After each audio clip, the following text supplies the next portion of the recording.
So what was that early childhood like?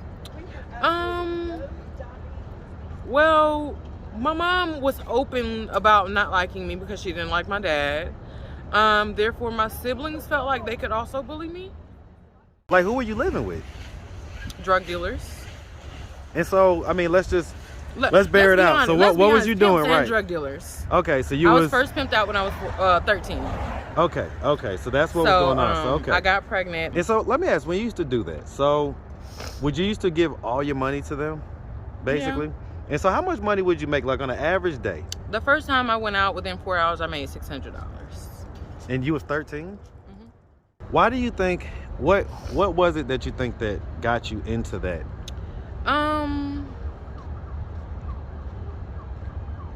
Honestly, I just, I thought it was, like, when it was first brought to me, I think I just felt happy to be accepted by somebody. And that's really it. And I just thought it was okay. I thought it was cool. Because I would have money. I wouldn't be sleeping on the streets. And I just felt like I was accepted by somebody.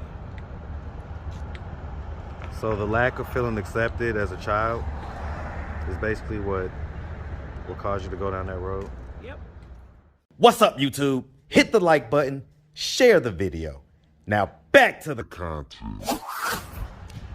What's up, YouTube? Atlanta Street Interviews out here with another one. So we got a young lady with us today. How you doing today, miss? I'm okay. All right. So how old are you? I'm 30. 30? And so are you homeless? Yes. Okay. And so how long have you been homeless? On and off for about 12 years, since I turned 18. 18? Wow. So say on and off. So I guess you've had some stability over the course of that time. When was the last time you had like a little bit of stability? 2014. 24. Wow. Okay, that's about 8 years ago. Okay. And so what was it that happened 8 years ago that caused you to become unstable? Actually, in Georgia, because there's an incorrect charge on my background, which I just found out about recently. People don't want to rent to me. So when I moved out of state, I was able to get an apartment in my name. When I moved back to Georgia, I became homeless again. Okay. So, and you moved back in 2014? I moved back in 2015. 2015? And so, I guess, why did you move back? Family. Family? I Okay. literally moved to a place where I had no family, no friends. And I kind of thrived, but I started missing everybody. Okay, I understand that. All right. So I see we have, is this a young lady or a son? A little girl. She'll be 1 on New Year's. Oh, wow. Yeah. Okay, man. Well, happy early birthday. Happy early birthday, young lady. All right. And so, is this your only child? No, this is baby number 6 for me. Okay, number 6. And so, how old is the oldest and how young is the second oldest? Second youngest. I have a 15-year-old. I have an 11-year-old. I have 2 9-year-olds and a 5-year-old. Okay. The 2 9-year-olds, are they twins? Yes, a boy and a girl. Okay. And then the last one you said was a 5-year-old? Okay. All righty. And so who are they staying with right now? With my adopted mother. Okay, staying with your adopted mom. All right. And so as far as it goes, so you got 6 kids, all same dad or different dads? Different. Different dad? How many different dads? All of them have different dads. 6? Okay. All right. Or 5. 5? The twins. Okay, right. Yeah. Okay. And so have you ever been married? No. No? All right, so let's just start from the beginning. So where you from? I'm from Atlanta. Well, I was born in Mississippi, but I've been in Atlanta since I was a baby. Hey, man, shout out that SIP all day, but shout out that ATL, man. Yes, sir. What side of Atlanta you from? The west side, Vine City. Hey, man. West side, best side. Throw them doves up all day, man.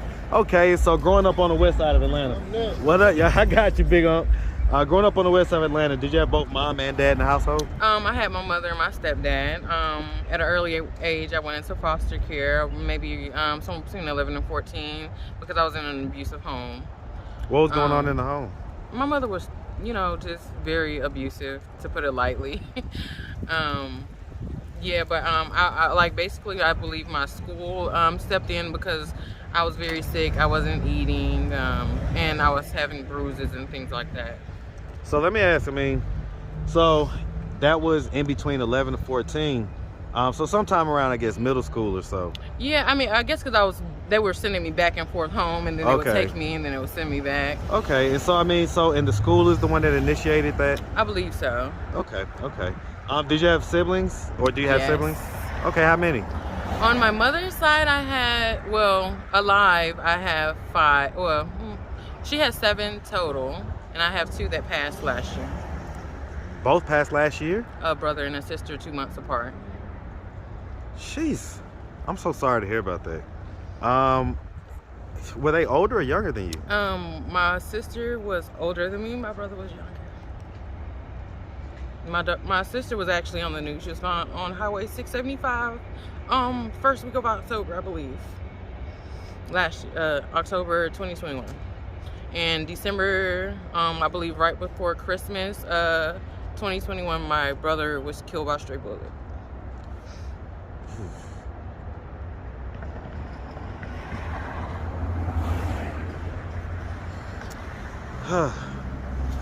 Stray bullet. Jesus. And on 675, was that just a car accident? No, somebody disposed of her body in front of 4 DOT cams on I-675, and Clayton County still claims that they cannot find the people who disposed of her body around 10:43 a.m. Clayton County Police have released the identity of a woman that was found dead on I-675. She's 30 years old, and her name is Cormella Thomas. Police say that she was found on the shoulder of the interstate yesterday morning, shot multiple times near the Grant Road overpass. Police are still looking for who shot her. If you have any information, investigators would like to hear from you. On the highway in front of 4 DOT cams. It's in the middle of the day? And yeah, 10:43 a.m. That's like daytime. exactly. So that was the first report that came in. So I'm assuming, and she was in all white, and she was almost outside of the shoulder, meaning somebody was driving, they dumped her and didn't even slow down. You know, she was hanging out of the shoulder, somebody almost ran her over, and they called it in. So I figure if they dumped her before light, you know, between 7 and 10, more people would have called, but they only got 1 call, and they showed up immediately. So suppose they dropped her in daylight. And so they haven't been able to They claim that they haven't have been any able leads to. or resolution in that case at all. Was she into like any type of street life or anything like that? As far as I know, she had her own business called Tipsy with Missy.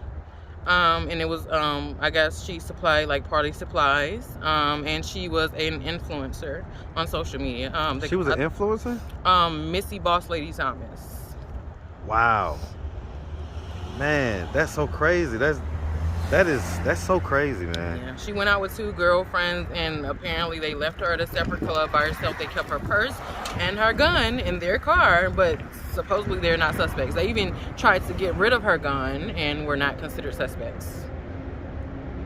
What? We had to go and obtain her gun and take How it to did the you police. obtain the gun? The girl who they gave the gun to called us, and she didn't know what happened, but she knew something was wrong, so she contacted us. Knowing my sister, my older sister, had a husband who was an ex-cop, so she contacted us to try and get the gun to the police. And the police had, as soon as we called, they basically didn't want to hear anything from us, and they basically was like, well, we just let those girls go. It is what it is, you know. I thank God I had a case that was dismissed and reopened in Clayton County, false charges, of course. But What are the charges? initially they tried to charge me with like 7 different felonies in 2019. My stepfather had passed and I attempted suicide.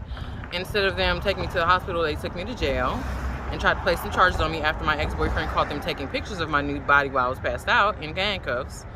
Wait, what? Yeah, so they placed 7 felony charges on me after they couldn't get him to press false charges against me. They couldn't get me to press any false charges against him. They placed false charges on me.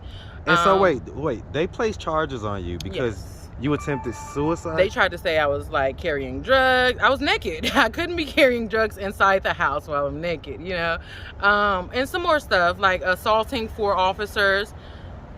I didn't just approach 4 officers. Right, basically You get what all I'm that saying? stuff happens afterwards. After So they've come so aggressive. they just placed and- all these charges on me, but you're not going to tell me that you actually had evidence to reopen this case, indict me on 7 felony charges, and then let me go with a deal for disorderly conduct. I didn't get one felony. I didn't get anything above. I just closed my case November 3rd. Only reason I did that was because I had suffered so much. This happened in 2019. They reopened my case last summer, 2021, June 2021. I had no idea until I had gotten a new job and lost that job within 2 days of my background check coming in. And they saw that I had a warrant out because they indicted me and reopened my case and put a warrant out before my court date. And I was pregnant with this child here. And I had to give birth to her in jail, and my family, well, not my family, someone who I thought was my family basically tried to steal my baby, and eventually somebody thought it was vital to get me out of jail. So, how long did you stay in jail? 7 months. 7 months? Mm-hmm. And somebody finally was like, we'll go on and get her out. Who? Her father eventually, he gave someone the money because he didn't want to do it himself. So he gave the baby, her father. Mm-hmm. So he finally gave the money. Also, it was just how much did it cost? Only $800. You stayed in jail for 7 months for $800? People were trying to just be sneaky, the cousin who, I thought she was my biological cousin. I just found my father's family in 2018. So I was introduced to this girl thinking she was my cousin, and she was not. Who is she could not have kids. She's apparently a family friend of my dad's family. Okay, so she's. But I was introduced to her, like she was blood. Yeah, right. And so she saw an opportunity. So when they gave her the money to bund me out, at the last minute, she stayed in contact with the jail. She was telling them I was planning to escape when I went to the hospital and stuff. And then, basically, she made it to where she was able to come pick up my child. And she basically told me, hey, when you go to the hospital, by the time you get out of the hospital, they should be letting you go because I paid your bond.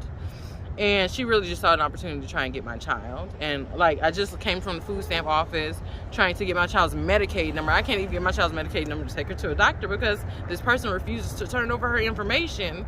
And they're not letting me obtain the information because I'm not the person who signed her up. But this person just saw an opportunity. And it is finally someone was like, he was like, you got to come out here and get my baby. And so he gave somebody, my brother, the money to go bond me out. And we had to find someone else to do my paperwork again. And I got out and I fought my case. Eventually, and I just kept asking for my discovery. And eventually I was like, well, how about disorderly conduct and time served? So they put you through all that just to give you a misdemeanor, disorderly conduct. Kept you in jail for 7 months. Jesus. After I had already spent 30 days in jail and got my case dismissed. Right. And I believe they also found out that the judge who originally dismissed my case, what I found out is 2 or 3 months later, she left Clayton County court system and became an attorney, a criminal defense attorney. And she was willing to get one of her colleagues to help fight my case. I just didn't have the money. And she was going to testify what she think happened in that case. Because from what I was told, she thought that if a female officer had not shown up, that I would not have made it to the jail alive. Because she says the only reason she felt like pictures were being taken is if they were trying to make it look like I was dead. And this is in Clayton County, where Victor Hill just went to prison for 245 charges. About to say, we know about Clayco. I was also put in that chair. They really reopened my case right around the time I tried to start my lawsuit, because they put me in that chair for I don't know how long. Let me urinate on myself, scream. The interrogation room? No, not in the interrogation room. When I went into intake, and because I was not fighting, I was not being disorderly in intake. And they gave me a blood clot in my eye, as you can see. They banged my face into the wheelchair. They put me into the wheelchair. They improperly restrained me by putting my elbows in cuffs. I could not use my shoulders or let my arms stand by my side for about 2 weeks. And I kept getting disciplinary while I was locked up for that, But I tried to start my lawsuit, and that's when my case was reopened. And because I took a guilty plea, I can no longer go forward with my lawsuit. I just wanted it to be over with because I'm tired of going through it. Sounds like a nightmare from 2019. Okay. All right. Well, that's definitely a lot. Yeah. Okay. So long story. No, I ain't mad at that. I'm into long stories. Okay. So let's go back to childhood. Let's try to figure some of this stuff out. So, in between the ages of 11 and 14, you was going to, back and forth to foster care. I guess eventually at 14, you ended up in foster care up until 18. Okay. And so it sounds like pretty much a year after you got the foster care is when you got pregnant. What was the circle? I was on runaway. A group home had put me out. Okay. Told me not to come back. I was gone for about 4 months before they reported me missing. Where were you at for 4 months? Right down the street. They saw me every day. Like, who were you living with? Drug dealers. And so, I mean, let's bear it out. So what was you doing, Pimps and right? drug dealers. Okay, so I was first pimped out when I was 13. Okay, so that's what was going on. So, okay. I got pregnant. I know who my child's father is. Was that a customer or was that just someone that you was choosing? One of my pimps. Okay, that was one of your pimps. So, okay. I was 15. He was about 26. He's in prison right now. Not for that, because I defended him because I didn't think anything was wrong. And so let me ask, when you used to do that, so would you used to give all your money to them, basically? Yeah. And so how much money would you make, like on an average day? The first time I went out, within 4 hours, I made $600. And you was 13? Mm-hmm. Would you be out just like on the street type deal, or was this on the internet? Avenue. Cleveland Avenue. Jesus Christ. Right by the Mobile gas station. Okay. Yeah. How many guys did it take to make that $600? I honestly don't remember.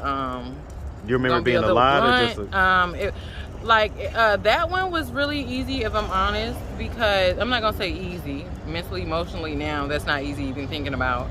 But back then, at that point in time, it was just a van full of Hispanics coming from work. Just to be honest, they all lived in one apartment. It was, and I was happy because I could come in from the cold at night. Okay. And these are the customers you're talking about, right? Okay, wow.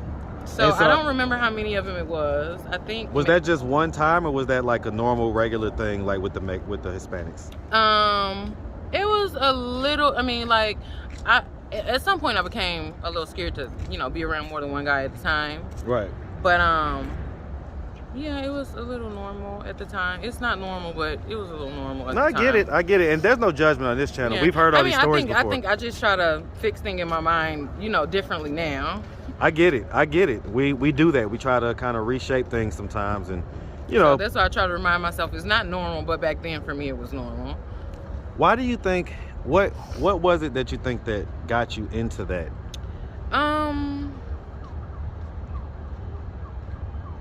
Honestly, I just I thought it was like when it was first brought to me. I think I just felt happy to be accepted by somebody. And that's really it. And I just thought it was okay. I thought it was cool. Because I would have money. I wouldn't be sleeping on the streets.